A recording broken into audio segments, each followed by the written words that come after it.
নমস্কার, আমার রান্নাঘরের সকল দর্শক বন্ধুদের জানাই আন্তরিক অভিনন্দন ও শুভেচ্ছা। আপনাদের কাছে আমার একান্ত অনুরোধ, আপনারা আমার ভিডিওটা দেখুন। যদি আপনাদের ভালো লেগে থাকে তাহলে অবশ্যই একটা লাইক দেবেন, শেয়ার করে অপরকে দেখার সুযোগ করে দেবেন, আর পাশে থাকা বেল আইকনটি প্রেস করবেন। তাহলে আমার নতুন ভিডিও আপলোড করার সাথে সাথে তার নোটিফিকেশন আপনারা পেয়ে যাবেন। আর নিত্য নতুন রেসিপির আপডেট পাওয়ার জন্য অবশ্যই আমার চ্যানেলকে সাবস্ক্রাইব করবেন প্লিজ। চলুন তবে রান্নায় ফিরে আসি। আজ আমি আপনাদের কাছে খুব সহজভাবে একটা স্ট্রিট ফুড রেসিপি চিকেন কিমা বানিয়ে দেখাবো। খুব সহজভাবে এবং খুব কম ইনগ্রেডিয়েন্টস দিয়ে এই রেসিপি আমি বানাবার চেষ্টা করেছি। এই রেসিপিটা আপনারা রুটি, রুমালি রুটি, নান, লাচ্চা পরোটা ইত্যাদিতে ব্যবহার করতে পারেন। এছাড়া স্যান্ডউইচ বা সামোসা বা কোপ্তার পুর হিসেবেও ব্যবহার করতে পারেন, বিরিয়ানিতেও ব্যবহার করতে পারেন, বা পিৎজার উপরে বা স্প্যাগেটির সাথেও ব্যবহার করতে পারেন। এই চিকেন কিমা বানানোর জন্য আমি এখানে প্রায় 500 গ্রাম চিকেন ছোট ছোট করে চিকেন কিমা নিয়েছি। এই দেখুন, ছোট ছোট টুকরো করে নিয়েছি। এছাড়া নিয়েছি 2 টেবিল চামচ রসুন কুচি, ছোট ছোট করে দেখুন কুচি করে নিয়েছি। 2 টেবিল চামচ আদা কুচি, এখানে 5টা কাঁচা লঙ্কা ছোট ছোট করে কুচি করে নিয়েছি। 1 টেবিল চামচ জিরে গুঁড়ো, 1 টেবিল চামচ ধনে গুঁড়ো, এখানে 2 টেবিল চামচ হলুদ গুঁড়ো, এখানে 1 টেবিল চামচ গোলমরিচ গুঁড়ো। এছাড়া এখানে প্রায় 2 টেবিল চামচ কাশ্মীরি লঙ্কা গুঁড়ো নিয়ে। এছাড়া নিলাম 4টে পেঁয়াজ, আমি ছোট ছোট করে কুচি করে নিয়েছি। 2 টেবিল চামচ টক দই, 2 টেবিল চামচ টমেটো সস। এই টমেটো সসের পরিবর্তে আপনারা ছোট ছোট করে কুচি করে নিতে পারেন টমেটোকে। আর এখানে 1 টেবিল চামচ কসুরি মেথি নিয়েছি। এছাড়া নিলাম কিছু গোটা গরম মশলা, এখানে 5টা এলাচ আমি থেতো করে নিয়েছি, 10-12টা লবঙ্গ, 2টো দারচিনি, আর এখানে আমি প্রায় 15টা মতো গোটা গোলমরিচ একটু ক্রাশ করে নিয়েছি, আর 2টো তেজপাতা নিয়েছি। এছাড়া নুন আর রিফাইন তেলে আমি রান্নাটা করব। প্রথমে আমি কড়াইয়ে 2 টেবিল চামচ রিফাইন তেল গরম করতে দিয়েছি। তেলটা মোটামুটি গরম হয়েই গেছে। এবার আমি এই গরম তেলের মধ্যে গোটা গরম মশলা, এলাচ, লবঙ্গ, দারচিনি ফোড়নগুলো আগে দিয়ে দিলাম। এছাড়া তেজপাতা আর ক্রাশ করা গোটা গোলমরিচগুলো আমি দিয়ে দিলাম।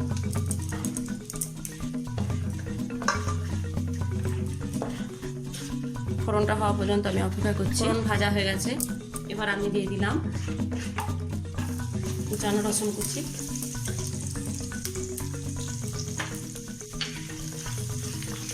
একটু নেড়ে চেড়ে নিয়ে তারপর আমি পেঁয়াজ কুচিটা দিয়ে দেবো। এবার আমি দিয়ে দিলাম পেঁয়াজ কুচি।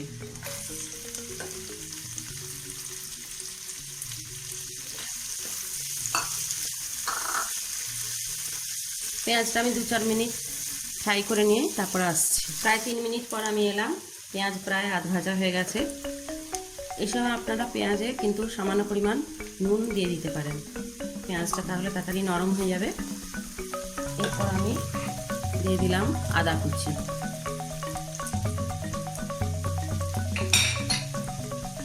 ভীষণ ফেমাস রেসিপি এটা। রাত্রে কিন্তু গরম গরম এই চিকেন কিমা রুটি কিন্তু অসাধারণ লাগে। আপনারা অবশ্যই বানাতে পারেন। আর খুব সহজভাবে আর খুব কম সময়ে প্রায় 30 মিনিটের মধ্যে কিন্তু এই রেসিপি আপনারা বানিয়ে ফেলতে পারবেন।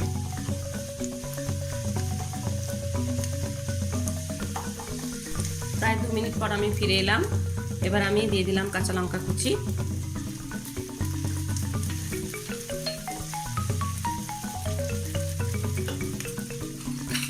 আর দিলাম হলুদ গুঁড়ো,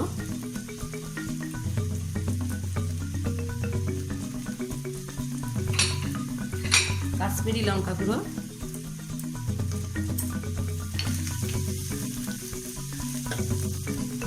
জিরে গুঁড়ো, দিলাম ধনে গুঁড়ো।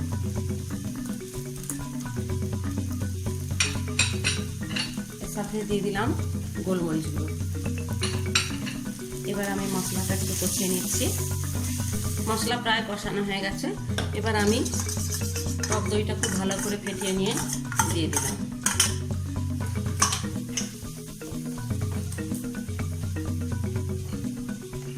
আর দিয়ে দিলাম এবার চিকেন কিমা।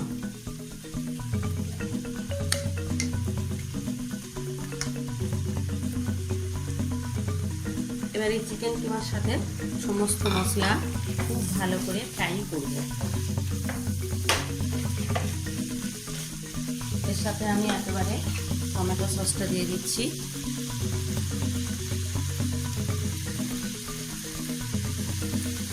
এবার আমি খুব ভালোভাবে ফ্রাই করছি। প্রায় 4-5 মিনিট পর আমি ফিরে এলাম। দেখুন চিকেন কিন্তু খুব সুন্দর কষা হচ্ছে, তেল ছেড়ে বেরিয়ে আসছে। এবার আপনারা দিয়ে দিতে পারেন প্রয়োজন মতো নুন।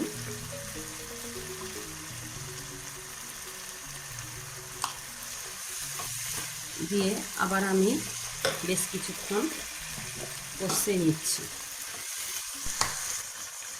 দেখুন চিকেন কিন্তু খুব সুন্দর কষা হয়ে গেছে, তেল ছেড়ে বেরিয়ে আসছে। এবার আমি দিয়ে দিচ্ছি 1/2 কাপ পরিমাণ জল।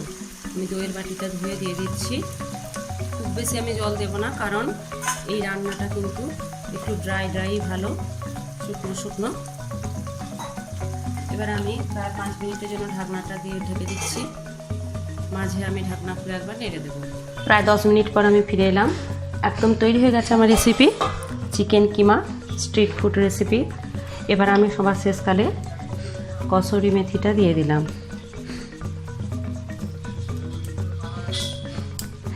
আপনারা কিন্তু এই রেসিপিটা বানিয়ে ফ্রিজে স্টোর করেও রাখতে পারেন 3 থেকে 4 দিনের জন্য।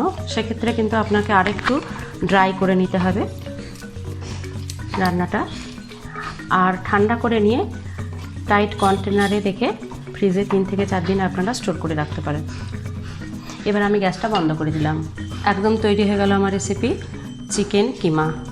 আপনারা দেখলেন কত অল্প সময়ে আর কত সহজভাবে রেসিপি বানিয়ে ফেলা যায়। আপনারা কিন্তু অবশ্যই বানাবেন, আর কেমন হলো লাইক বা কমেন্টসের মাধ্যমে আমাকে জানাবেন, আর শেয়ার করে অপরকে দেখার সুযোগ করে দেবেন। আর এরকমই অন্যান্য রেসিপি পাওয়ার জন্য আমার চ্যানেলকে কিন্তু অবশ্যই সাবস্ক্রাইব করবেন প্লিজ। আমার এই রেসিপি যদি আপনাদের ভালো লেগে থাকে তাহলে অবশ্যই আপনারা বাড়িতে বানাবেন। কেমন হলো লাইক বা কমেন্টসের মাধ্যমে আমাকে জানাবেন, শেয়ার করে অপরকে দেখার সুযোগ করে দেবেন। আর এরকমই অন্যান্য রেসিপি পাওয়ার জন্য আমার চ্যানেলকে কিন্তু অবশ্যই সাবস্ক্রাইব করবেন প্লিজ।